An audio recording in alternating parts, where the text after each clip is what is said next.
Magandang umaga, Pilipinas, at saka sana matuto na ang lahat ng botanteng Pilipino na huwag iboto ang mga kurap na opisyal ng pamahalaan natin dahil dyan nagkakaroon ng pagyanig ng lindol sa bawat probinsya kung saan ang mga kurap nakatira.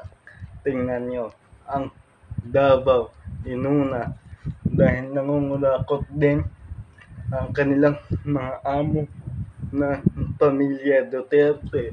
Ngayon naman Davao, sunod-sunod na ang pagyanig ng Diyos dahil sila ang totoong mga kurakot ng pera ng mamamayang Pilipino. Wala silang awa sa taong bayan.